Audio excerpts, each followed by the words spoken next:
Olá, eu sou o professor Gustavo e na aula de hoje a gente vai trabalhar o desenvolvimento das cidades.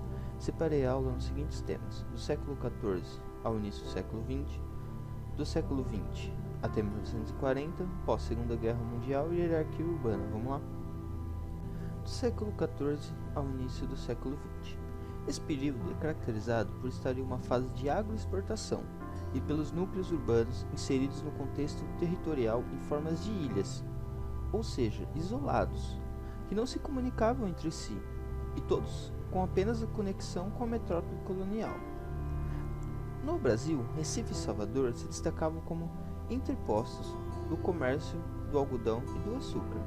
Já no século XVIII, cresceram as vilas de Minas Gerais e Goiás por conta da mineração de ouro e pedras preciosas. Na segunda metade do século XX, a economia do café, que era bem forte na época, que impulsionou o crescimento da cidade como Rio de Janeiro, Vale do Paraíba, Santos e São Paulo. Do início do século XX até meados dos anos 1940. A urbanização nesse período se concentrava nos núcleos da região sudeste, principalmente em São Paulo e Rio de Janeiro. Essa fase foi marcada pela modernização da economia e criação de laços entre economias regionais. Outro fato importante foi o grande crescimento dos trabalhadores urbanos que emigraram do campo, e isso levou a mudanças sociais. Esse período marcado também pela expansão e instalação de redes de infraestrutura, como rodovias, ferrovias, energias e saneamentos, levando o território a ter um conteúdo mais técnico. Mas não ocorreu apenas mudanças boas nesse período, pois a grande concentração de indústrias na base sudeste levou à subordinação das demais regiões a ele, que levou à estagnação ou redução da população em muitas cidades. Pós-Segunda Guerra Mundial, nesse período as cidades se tornaram aptas para receber as inovações tecnológicas, recebendo diversas empresas transnacionais. Isso alavancou São Paulo e Rio de Janeiro, que se tornavam os centros mais importantes da economia e das finanças, e se articulavam com outras regiões, por grande parte das matrizes eram estabelecidas ali.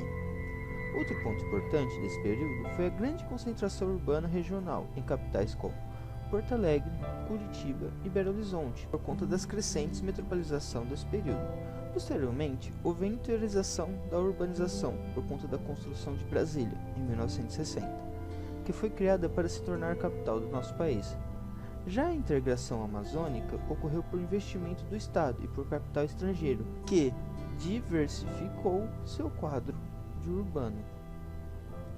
A hierarquia urbana é como as cidades se organizam dentro de uma escala de subordinação, ou seja, vilas e cidades menores são subordinadas às cidades médias.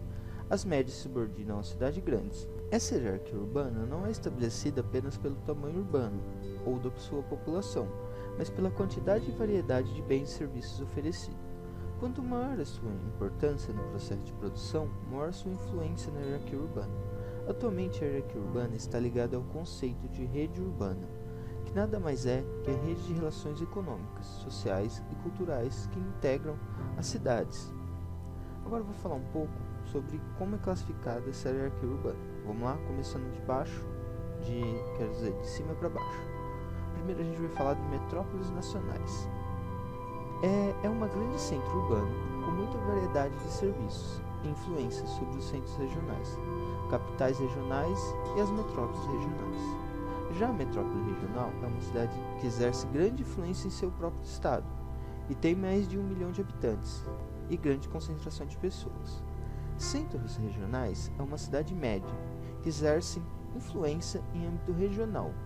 Pode ser ou não a capital do estado, e são referência no desenvolvimento da produção e de bens e serviços para as cidades de seu entorno, e também estabelece vínculo mais próximo com as metrópoles nacionais. Centros regionais, normalmente, as cidades que ficam em torno são mais conhecidas como cidades dormitórias, porque são cidades pequenas onde o grosso dos empregos está nos centros regionais, e as pessoas se deslocam das cidades pequenas para essas cidades para trabalhar e de noite retornam para dormir. Então muitas cidades em torno de centros regionais chamadas de cidades dormitórias. Já Já a cidade local é uma cidade de pequeno porte, em que sua população recorre às vezes a centros urbanos maiores para ter acesso a bens ou serviços que não são ali oferecidos. Por exemplo, uma cidade de 20 mil habitantes que tem apenas uma Santa Casa, quando precisa de um hospital, tem que recorrer a cidades maiores. Agora vamos falar de vila. É um pequeno aglomerado urbano que não alcançou as condições de cidade. A grande maioria dos bens de serviço não é oferecido. Necessita recorrer frequentemente a centros urbanos maiores para ter suas necessidades. E essa foi a aula de hoje, espero que tenham gostado.